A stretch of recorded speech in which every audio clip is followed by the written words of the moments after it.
जिस समय भगवान श्री राम वनवास में जा रहे,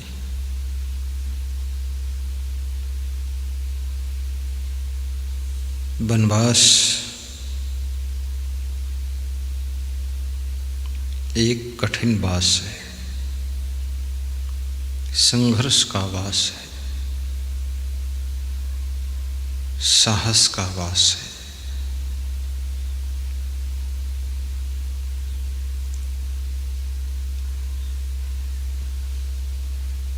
महाराजा दशरथ ने राम को वनवास दिया है।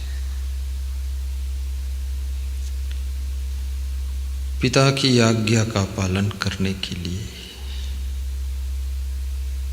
श्री राम ने वनवास का पथ स्वीकार कर लिया है।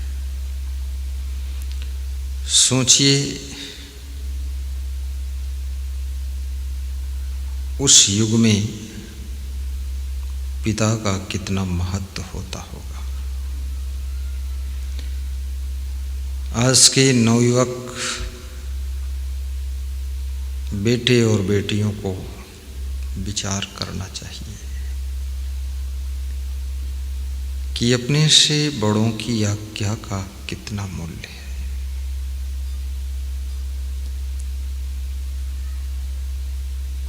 महाराजा दशरथ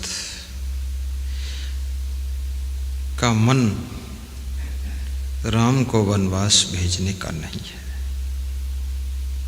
परंतु कैकेयी जो श्री राम को बहुत प्रेम करती थी, मंथरा के बहकावे में आकर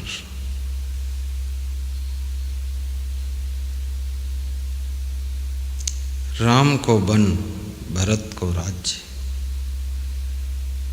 ये दो वरदान अपने पति देव से मांगा है। प्राचीन समय की स्त्रियां अपने पतियों से वरदान मांगती थी। आजकल की स्त्रियां वरदान नहीं मांगती हैं। इस कलयुग में स्त्रियां सोने का हार मांगती हैं, साड़ी मांगती है, गाड़ी मांगती है, फ्रिज मांगती है, डबल बेड मांगती है और अच्छा मकान मांगती है, और मांगते मांगते थक जाती है। पति उनकी मांग पूरी नहीं कर पाता है।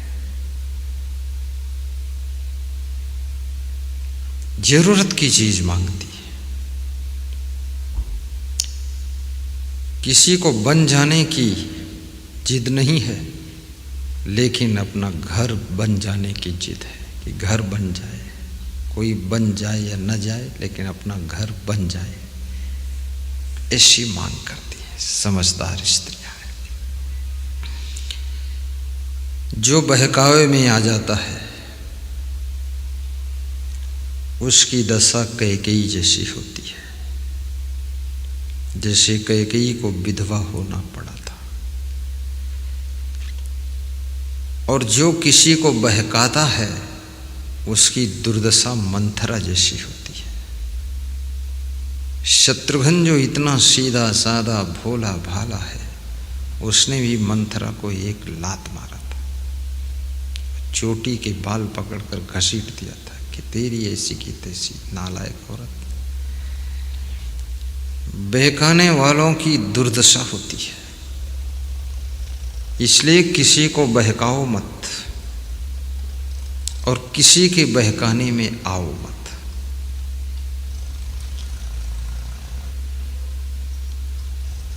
कितने लोग ऐसे स्वभाव के होते हैं जो तुम्हारे घर के संगठन को बिगाड़ने के लिए तुम्हारे बड़े भाई को बहका देंगे,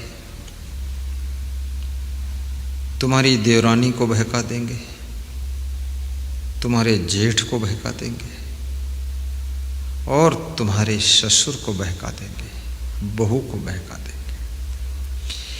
और मनुष्य का मन बहुत जल्दी भ्रमित हो जाता है। कोई झूठ भी कह दे कि तुम्हारे बारे में वो ऐसा कह रहे थे, मन में भ्रम हो जाता है। फिर वो पूछता भी नहीं है किसी से, कहता भी नहीं है, जांच भी नहीं करता है, इंक्वायरी भी नहीं करता है। साहिब और मन में भ्रम हो जाता है।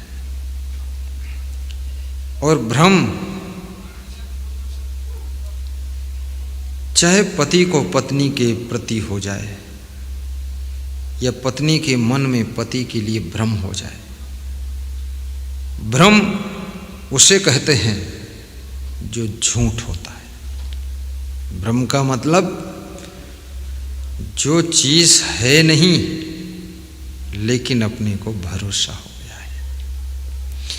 और जिस बात का भरोसा हुआ है उस भरोसे का कौन भरोसा है? हो भी सकता, नहीं भी हो सकता है।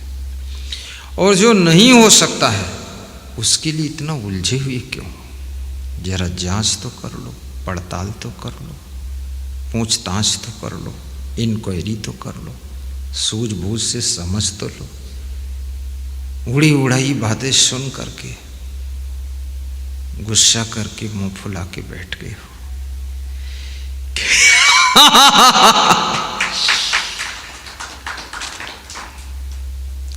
कितने लोग अफवाहें फैलाने का काम करते हैं। और ये अफवाहें फैलाने का काम राजनीतिक क्षेत्र में भी बहुत होता है, और ये काम परिवारों के अंदर भी बहुत होता है, ये काम साधु मंडलियों में भी बहुत होता है। संत मंडलियों में भी अफवाह फैला देते हैं। अरे ऐसा बता देते, अरे तो पूछो क्या? अरे बोले तुमको क्या पता? पता नहीं इसीलिए तो पूछ रहा हूं क्या? अरे अरे बता रे, क्या रे? तो बोलता है अरे, फिर अरे कहता है, अरे बोल, क्या बोलना बोलो ना। वैसी बात बोल रहा है कि छत्तीसगढ़ में जो गुरु जी का आश्रम है उसके तो जिम्मेदार हो गए देवकर दास, शिशुपाल दास, और आंवली कोटा में जिम्मेदार हो गए बोधकर दास, रामपाल दास, नए नए हो गए। और वहां तो तपोभूमि कबीरधाम नेपाल बॉर्डर में वो अनुभव दास, प्रवीण दास हो गए। अपन को क्या मिला? बस संतरा और जामफल।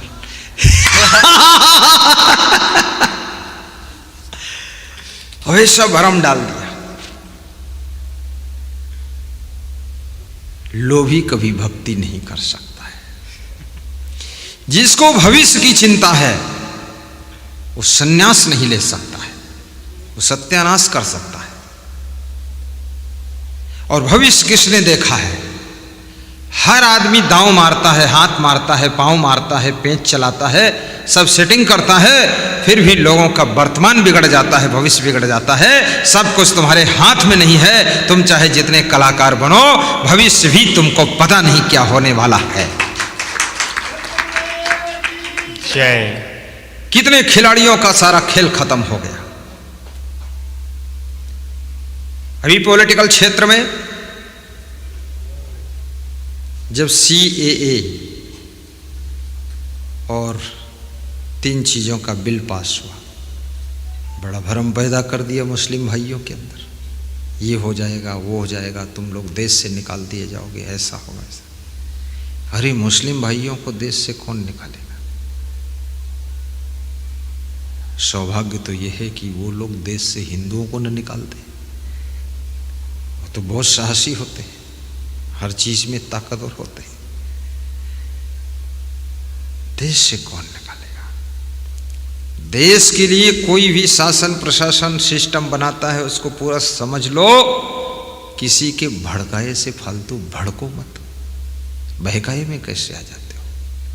भ्रम बढ़ा दिया, बड़ा हो हल्ला मचा। लेकिन शासन प्रशासन सौभाग्यशाली था। उसी समय कोरोना आ गया। एक जगह बैठना मना है तो सब धरना प्रदर्शन बंद हो गया, सब अंदर घुसो, अपने अपने घर रहो। तब तक जोश खत्म हो गया। कभी कभी जिस मैटर को, जिस समस्या को, जिस तूफान को तुम नहीं कंट्रोल कर सकते हो, तुम्हारी मदद करने के लिए अगर प्रचंड प्रारब्ध तुम्हारी है, प्रबल भाग्य है, तो एक कुदरत कोई ना कोई ऐसी व्यवस्था बना देती है उस समय कि तुम्हारा बचाव हो जाता है, तुम बच जाते हो।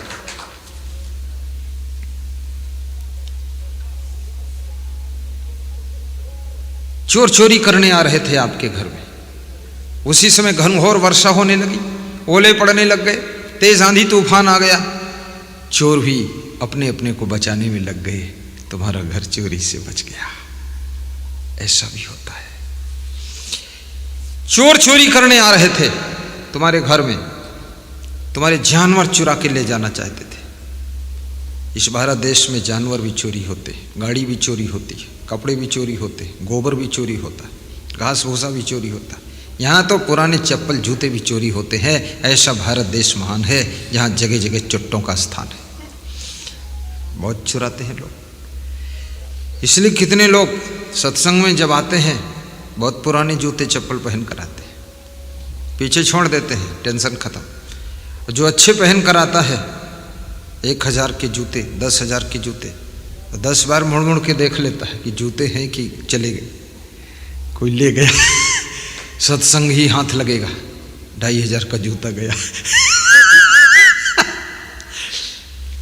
सत्संग में भी चप्पल चोर, जूता चोर, चैन चोर आ जाते हैं,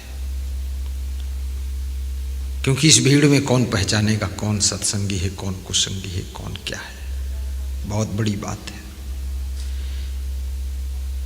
इसलिए किसी के बहकावे में मत आना, और जिस चीज का तुम जितना त्याग रखोगे अपने मन के अंदर, वो चीज तुम्हारे पीछे पीछे घूमेगी, तुमको ढूंढेगी। तुम जब चलते हो तुम्हारी छाया का फोटो बनता है, और उस छाया को पकड़ने की तुम कोशिश करो तो छाया रुकती नहीं है, तुम्हारी पकड़ में आती नहीं है। लेकिन छाया से विमुख होकर, छाया से मुड़ करके तुम दूसरी तरफ चल दो, छाया का त्याग करके चल दो, तो छाया तुम्हारे पीछे पीछे चली आती है। ऐसे ही इस मायावी संसार की जितनी चीजें हैं, उनका जब तुम त्याग करते हो, वह सब चीजें तुम्हारे पीछे पीछे तुमको ढूंढने लग जाती है। इसलिए भाई से भी कभी बेईमानी मत करो, सास ससुर को भी सताओ मत। सास ससुर ने तुमको कम दिया है, छोड़ दो बात। तुमको जन्म दिया तुम्हारे माता पिता ने, बस इतना बहुत है। सकल पदार्थ है जगमाही, कर्महीन नर पावत नहीं। किसी के देने से अगर आज तक कोई माला माल हुआ होता, खुशहाल हुआ होता, बहुत लोग देकर चले गए, बर्बाद हो गए लोग पाने वाले। माँ बाप सबको संपत्ति दे करके चले जाते हैं, लेकिन आदमी सुखी क्यों नहीं रहता है? क्योंकि याद रखना, धन तो दे सकते हैं वह, लेकिन तुमको ज्ञान नहीं दिया है। इसलिए उसी धन को बेच बेच कर तुम दारू पीने लग जाते हो, जुआ खेलने लग जाते हो, तुम बर्बाद हो जाते हो। गुरु क्या देता है? धन नहीं, तुम्हें ज्ञान देता है। धन नहीं, तुम्हें ध्यान देता है, और ऐसा ज्ञान देता है जिससे धन भी आता है और शांति भी आती है, सुख भी आता है। इसलिए विवेकवान को सत्संग से जुड़ना चाहिए और सत्संग सुनना चाहिए। इससे मन के भरम टूट जाते हैं, और जिसके मन का भरम टूट गया तो समझ लेना उसके मन में शांति आ जाती है। भरम तो गुरुदेव की जय।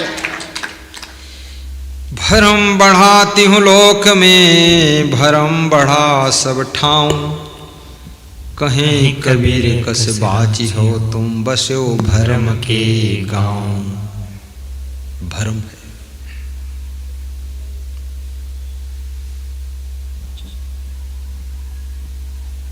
भ्रमी भ्रमी कबीरा फिरे उदास, तीर्थ बड़ा की तीर्थ का दास। भ्रमी भ्रमी कबीरा फिरे उदास। भ्रम, पति पत्नी के बीच में भ्रम हो जाए। आज की 15-20 वर्ष पहले एक पति पत्नी अपने बच्चे के साथ में तपोभूमि कबीर धाम नेपाल बॉर्डर में मुझे मिलने के लिए आए, दर्शन के लिए आए। दर्शन किया, पति रोने लगा अपनी पत्नी के सामने। मैंने कहा क्यों रोते हो? बेटा भी बैठा था 16 साल का। बोले हमारी वाइफ को भ्रम है। तो हमने कहा क्या भ्रम? अरे बोले ये सोचते हैं कि इनका संबंध दूसरी स्त्री से और हमारा किसी से नहीं। हमको बहुत दुख होता है इस बात का। तो हमने उनके बेटे से कहा तुम बाहर निकल जाओ, ये गुप्त बात है, ये गुप्त चरित्र है, ये ना कृष्ण चरित्र है ना गोपी चरित्र है, ये गुप्त चरित्र है। दो पर दो सुन ले। एक साधु को मैंने रोक लिया अंदर। हमने कहा आप बताओ। बोले ऐसा ये इनको भ्रम हो गया है। गुरुदेव मेरा किसी औरत से संबंध नहीं है। वास्तव में वह पुरुष महान है जो अपनी पत्नी के अलावा किसी दूसरी स्त्री से संबंध नहीं बनाता है।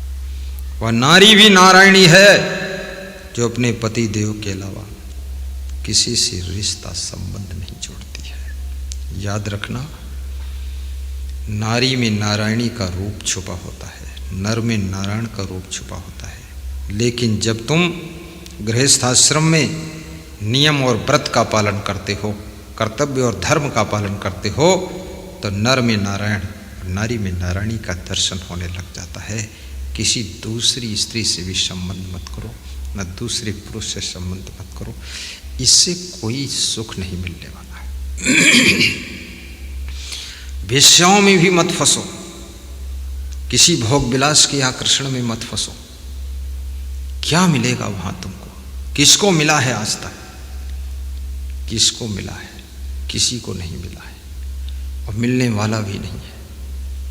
जितना संसार के भोगों को तुम भोगते हो, भोगते भोगते शरीर जर्जर हो जाता, कमजोर हो जाता, इंद्रियां बूढ़ी हो जाती हैं, लेकिन मन आपका कभी तृप्त नहीं होता है। लेकिन जिस चीज़ का तुम त्याग कर देते हो, जिससे मन हटा लेते हो, उसको बिना भोगे हुए ही तुम्हारा मन तृप्त हो जाता है।